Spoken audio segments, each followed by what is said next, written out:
Hi students, நம்ம வந்துட்டு unit number 5 பார்த்துட்டு இருக்கோம் எலக்ட்ரிசிட்டி. ஸோ லாஸ்ட் கிளாஸஸ் வந்து சார்ஜஸ்னா என்ன, அது எப்படி வந்துட்டு ட்ரான்ஸ்ஃபர் ஆகுதுன்னு சொல்லி பார்த்தோம்.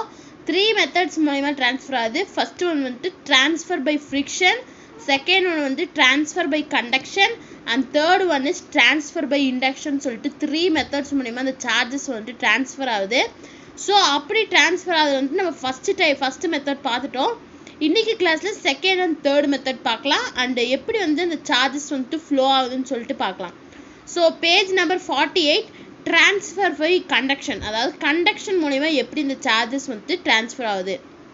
when the ebonite rod is rubbed with woolen cloth, electrons from the woolen cloth are transferred to the ebonite rod. அதாவது வந்துட்டு ebonite rodடையும் woolen clothையும் நம்ம ரப் பண்ணும்போது உல்லன் கிளாத்ல இருக்கக்கூடிய எலக்ட்ரான்ஸ்ல எங்க டிரான்ஸ்ஃபர் ஆகுது, எபனைட் ராடுக்கு டிரான்ஸ்ஃபர் ஆகுது. Now ebonite rod will be negatively charge, அதாவது வந்துட்டு எந்த ஆப்ஜெக்ட் வந்துட்டு சார்ஜை கெயின் பண்ணுதோ அது வந்துட்டு நெகட்டிவ், எது வந்துட்டு லூஸ் பண்ணுதோ அது வந்துட்டு பாசிட்டிவ்லா சார்ஜா மாறிடும்னு சொன்னேன். இப்போ வந்துட்டு எபனைட் ராட் உல்லன் கிளாத்ல இருக்கக்கூடிய சார்ஜஸ் எல்லாம் எபனைட் கிளாத்துக்கு வந்து எபனைட் ராடுக்கு வந்துட்டு டிரான்ஸ்ஃபர் ஆயிடுச்சு. ஸோ அந்த எபனைட் ராட் என்ன ஆகுது, இப்போ வந்துட்டு நெகட்டிவ்லி சார்ஜ் பார்ட்டிகலா மாறிடுது.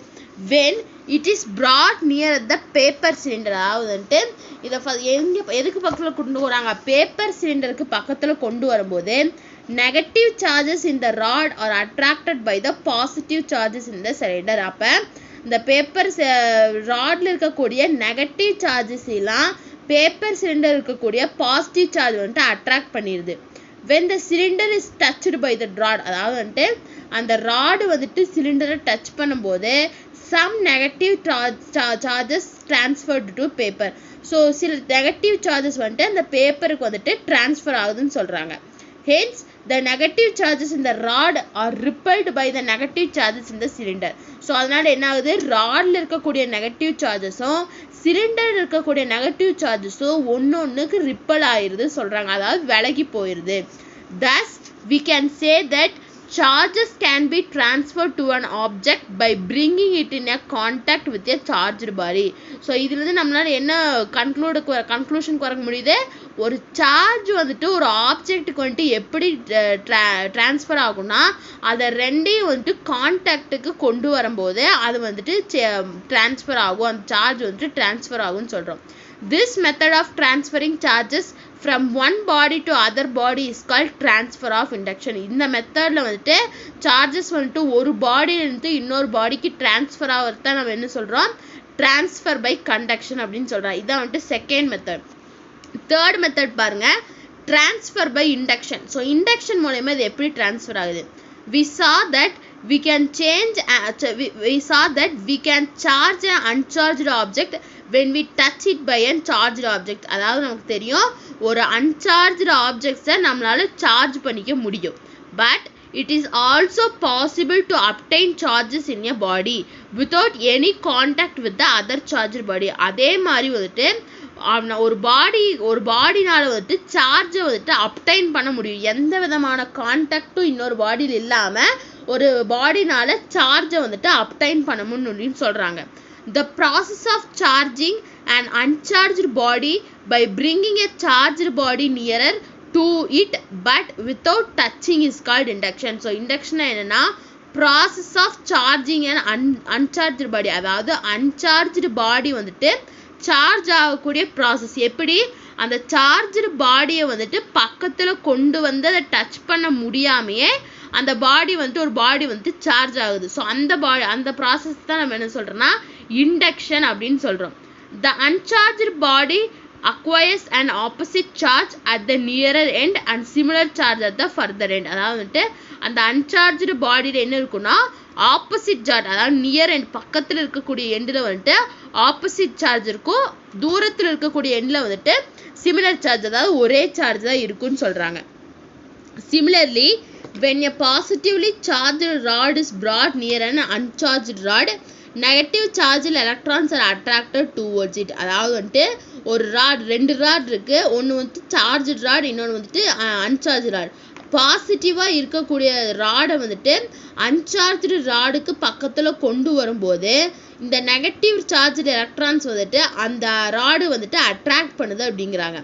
As a result, there is a excess of electrons at nearer and deficiency of electrons at further end. அது அப்படி நடக்கும்போது அங்கே என்ன நடக்குது, அதாவது எலக்ட்ரான்ஸ் வந்துட்டு பக்கத்தில் இருக்கக்கூடிய எண்டில் வந்துட்டு அதிகமாக இருக்குது, தூரத்தில் இருக்கக்கூடிய எண்டில் வந்துட்டு கம்மியாக இருக்குது. The nearer end of an uncharged rod becomes negatively charged and far end is positively charged. So rear end வந்துட்டு uncharged rodல இருக்கக்கூடிய nearer end வந்துட்டு நெகட்டிவாக சார்ஜாக மாறிடுது, ஃபேர் அண்ட் தூரமாக இருக்கக்கூடிய எண்டு வந்துட்டு பாசிட்டிவ் சார்ஜாக மாறிடுது அப்படின்னு சொல்கிறாங்க. ஸோ இதான் வந்துட்டு 3 மெத்தட்ஸ் ஆஃப், அதாவது வந்துட்டு எப்படி வந்துட்டு சார்ஜஸ் வந்துட்டு ட்ரான்ஸ்ஃபர் ஆகுதுன்னு சொல்லிட்டு 3 மெத்தட்ஸ் பார்த்தோம். Next flow of charges. அந்த சார்ஜஸ் வந்துட்டு எப்படி ஒரு ஆப்ஜெக்ட்லேருந்து இன்னொரு ஆப்ஜெக்ட்டுக்கு ஃப்ளோ ஆகுது. Suppose you have 2 metallic spheres, one having more negative charge and other having more positive charge. அதாவது வந்துட்டு நம்மக்கிட்ட வந்துட்டு இப்போ 2 மெட்டாலிக் ஸ்பியர் இருக்குது பாருங்கள், இது 2 மெட்டாலிக் ஸ்பியர் இருக்குது. ஒரு மெட்டாலிக் ஸ்பியரில் வந்துட்டு நிறைய நெகட்டிவ் சார்ஜ், அதாவது எக்ஸஸ் ஆஃப் எலக்ட்ரான்ஸ் இருக்குது. இன்னொரு ஸ்பியரில் வந்துட்டு பாசிட்டிவ் சார்ஜஸ் இருக்குது, அதாவது எலக்ட்ரான்ஸோட நம்பர் வந்துட்டு கம்மியாக இருக்குது.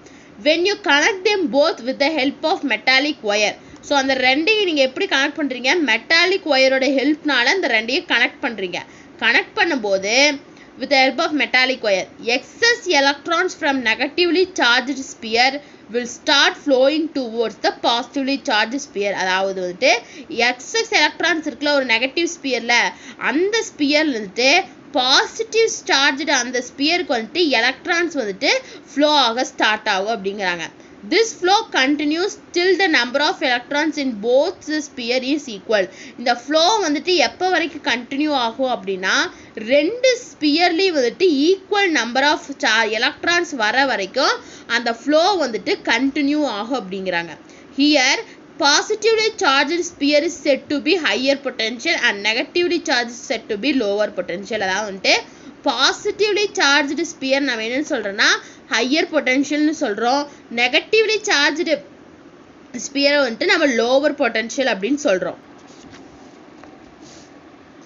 Hence electrons flow from lower potential to higher potential. So இதில் நமக்கு என்ன தெரியுது, எலக்ட்ரான்ஸ் வந்துட்டு லோவர் பொட்டென்ஷியல் வந்துட்டு ஹையர் பொட்டென்ஷியலுக்கு வந்துட்டு ஃப்ளோ ஆகுது. This is known as electric current. இதைத்தான் நம்ம என்னன்னு சொல்கிறோம்னா எலக்ட்ரிக் கரண்ட் அப்படின்னு சொல்கிறோம். The difference between potential is known as potential difference, commonly known as voltage. So அந்த ரெண்டுத்துக்கும் இடையில இருக்கக்கூடிய பொட்டென்ஷியல் டிஃப்ரென்ஸ் தான் நம்ம என்னன்னு சொல்கிறோன்னா, சாரி பொட்டென்ஷியலை தான் நம்ம என்னன்னு சொல்கிறோன்னா பொட்டென்ஷியல் டிஃப்ரென்ஸ்ன்னு சொல்கிறோம். காமனாக நம்ம என்னன்னு சொல்லணும்னா வோல்டேஜ் அப்படின்னு சொல்லுவோம். Before the discovery of electrons, it was considered that electric current is due to flow of positive charges. அதாவது எலக்ட்ரானோட டிஸ்கவரிக்கு முன்னாடி வரைக்கும் இந்த எலக்ட்ரிக் கரண்ட் அப்படிங்கிறத வந்து எதனால் வருதுன்னு அப்படின்னு பார்த்தோம்னா பாசிட்டிவ் சார்ஜஸ் ஃப்ளோ ஆகிறனால தான் எலக்ட்ரிக் கரண்ட் வந்து இருக்குன்னு சொல்லிட்டு ஒரு பிலீவ் வந்துட்டு இருந்தது. Flow of positively charge is called conventional current. அதாவது பாசிட்டிவ் சார்ஜ் வந்துட்டு ஃப்ளோ ஆகிறது வந்துட்டு கன்வென்ஷனல் கரண்ட் அப்படின்னு சொல்லுவோம். Conventional current flows from higher potential to lower potential. So இந்த கன்வென்ஷனல் கரண்ட் வந்துட்டு எப்படி ஃப்ளோ ஆகுனா ஹையர் பொட்டென்ஷியல்லேருந்து லோவர் பொட்டென்ஷியலுக்கு ஃப்ளோ ஆகுன்னு சொல்கிறாங்க. இதான் வந்துட்டு flow of charges. Next electroscope. So எலக்ட்ரோஸ்கோப்புங்கிறது ஒரு இன்ஸ்ட்ருமெண்ட் தான், அதை பற்றி தான் இப்போ பார்க்க போகிறோம். Electroscope is a scientific instrument used to detect the presence of electric charge on a body. ஒரு பாடியில் இருக்கக்கூடிய எலக்ட்ரிக் சார்ஜ் வந்து டெடெக்ட் பண்ணுறது தான் என்னன்னு சொல்கிறோன்னா எலக்ட்ரோஸ்கோப் அப்படின்னு சொல்கிறோம். இந்த year 1600 British physician William Gilbert invented the first electroscope. அதாவது 1600 பிரிட்டிஷ் பிசிஷியனான வில்லியம் கில்பர்ட்டுங்கிறவர் தான் வந்து ஃபஸ்ட்டாக எலக்ட்ரோஸ்கோப்பை கண்டுபிடிக்கிறாரு. It is the first electrical instrument. அதாவது எலக்ட்ரிக்கல் இன்ஸ்ட்ருமெண்ட்லேயே ஃபர்ஸ்ட் எலக்ட்ரிக்கல் இன்ஸ்ட்ருமெண்ட் எதுனா இந்த எலக்ட்ரோஸ்கோப் தான். There are 2 types of electroscope. So எலக்ட்ரோஸ்கோப்பில் வந்துட்டு 2 டைப் இருக்குது. ஒன்று வந்துட்டு ஃபர்ஸ்ட் எலக்ட்ரோஸ்கோப் என்னென்னா பிட்பால் எலக்ட்ரோஸ்கோப் அண்ட் கோல்டு லீஃப் எலக்ட்ரோஸ்கோப்னு சொல்லிட்டு 2 எலக்ட்ரோஸ்கோப் இருக்குது. An electroscope is made up of conducting materials, generally metal. So இந்த எலக்ட்ரோஸ்கோப் வந்து எதனால் மேடாக இருக்குன்னா கண்டக்டிங் மெட்டீரியல் ஜென்ரலாக மெட்டல்ஸ்னால வந்துட்டு மேடாக இருக்குங்கிறாங்க. It works on the principle that light charges repel each other. So இது எந்த பிரின்சிபலில் பேஸ் பண்ணி ஒர்க் பண்ணுன்னா light charges ripple each other அந்த பிரின்சிபலை பேஸ் பண்ணி இது வந்துட்டு ஒர்க் பண்ணும் அப்படிங்கிறாங்க. In a simple electroscope, two metal sheets are hung in contact with each other. அதாவது ஒரு சிம்பிளான எலக்ட்ரோஸ்கோப்ல ரெண்டு மெட்டல் ஷீப்பை வந்துட்டு அப்படியே தொங்க விட்டுருப்பாங்க. அது வந்துட்டு ஒன்றுக்கு ஒன்று கான்டாக்ட் பண்ணுறக்கு அதை கொண்டு வருவாங்க. They are connected to a metal rod that extends upwards and ends in a knob at the end. So அதை எது கூட கனெக்ட் பண்ணியிருப்பாங்க அப்படின்னா மெட்டல் ராட், அந்த ரெண்டு மெட்டல் ஷீட்டையும் வந்து அந்த மெட்டல் ராட் கூட கனெக்ட் பண்ணியிருப்பாங்க. அதுதான் வந்துட்டு எக்ஸ்டெண்ட் அப்வர்ட்ஸ் மேல் நோக்கி எக்ஸ்டெண்ட் ஆகும். அண்ட் அதோட எண்டு எப்படி இருக்குன்னா ஒரு நாப், அதோட எண்டில் வந்துட்டு ஒரு நாப் இருக்கும் அப்படின்னு சொல்கிறாங்க. If you bring charged object near the knob, அதாவது அந்த நாப் பக்கத்தில் ஒரு சார்ஜ்டு ஆப்ஜெக்டை கொண்டு வரும்போது electrons will either move out of it or into it. Electrons வந்துட்டு அதுக்குள்ளேயும் மூவ் ஆகலாம், இல்லாட்டி அதை விட்டு விலகியும் தள்ளியும் போயிடலாம் அப்படிங்கிறாங்க. This will result in charges accumulating on the metal leaves with inside the electroscope. So இப்படி நடக்கும்போது அந்த சார்ஜஸ் வந்துட்டு எலக்ட்ரோஸ்கோப்புக்கு உள்ள இருக்கக்கூடிய மெட்டல் லீவ்ஸில் வந்துட்டு அக்யூமுலேட், அதாவது தங்க ஆரம்பிக்கும். If a negatively charged object is brought near the top knob of the electroscope, it causes free electrons in the electroscope to move down into the leaves. Suppose இப்போ வந்துட்டு ஒரு நெகட்டிவ் சார்ஜ் ஆப்ஜெக்டை வந்துட்டு அந்த நாபுக்கு பக்கத்தில் கொண்டு வரும்போது அதில் இருக்கக்கூடிய ஃப்ரீ எலக்ட்ரான்ஸை வந்துட்டு லீவ்ஸுக்குள்ளே வந்துட்டு அந்த எலக்ட்ரோஸ்கோப் வந்துட்டு அனுப்பும், லீவிங் த டாப் பாசிட்டிவ். அப்போ அந்த பாசிட்டிவ் அந்த நாபில் வந்துட்டு பாசிட்டிவ் சார்ஜஸ் இருக்கும். Since both the leaves have negative charge, they repel each other. So ரெண்டு லீஃபுக்கு இப்போ என்ன நெகட்டிவ் சார்ஜ் இருக்குது, ஸோ அது ரிப்பல் ஈச் அதர் ஒன்றுக்கு ஒன்று விலகி போயிடும், அதாவது மூவ் அப்பார்ட் பண்ணிடும் அப்படிங்கிறாங்க.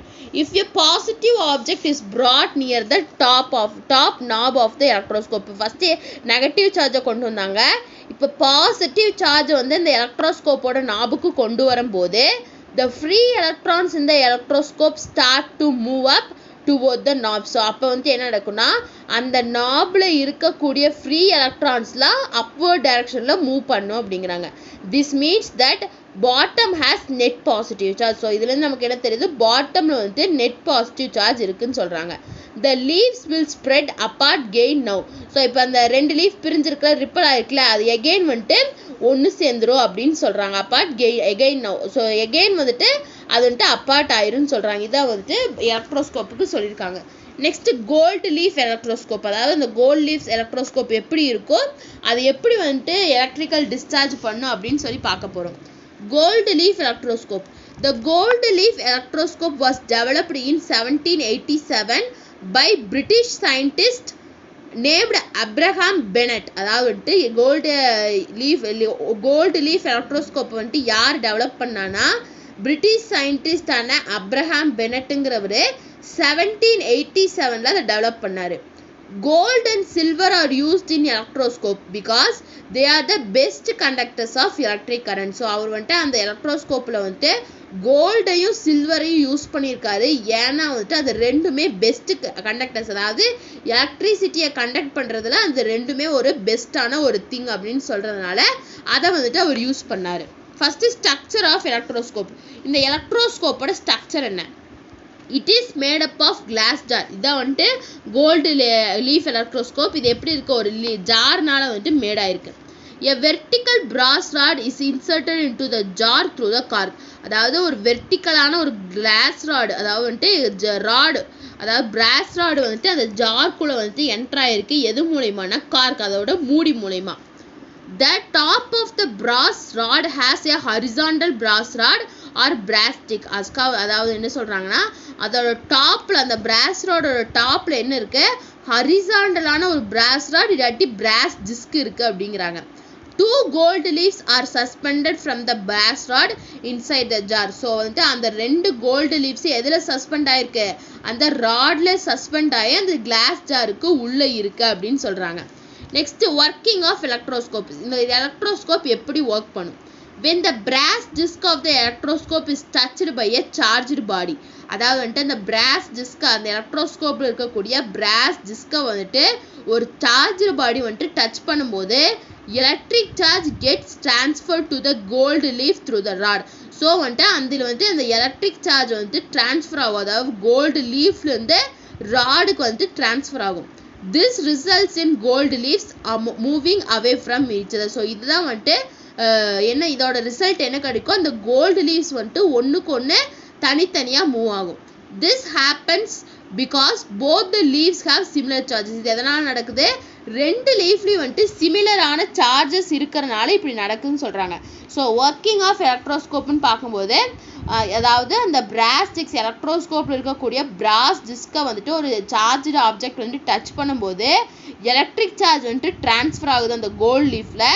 ஸோ எது வழியான அந்த ராடு வழியாக ட்ரான்ஸ்ஃபர் ஆகுது. ஸோ அதனால வந்துட்டு அந்த கோல்டு லீவ்ஸ் வந்துட்டு தனித்தனியாக போயிடுது. இது எதனால் நடக்குதுன்னா அந்த ரெண்டு லீவ்ஸுக்கு வந்துட்டு சிமிலர் சார்ஜஸ் இருக்கிறதுனால அப்படி நடக்குதுன்னு சொல்கிறாங்க.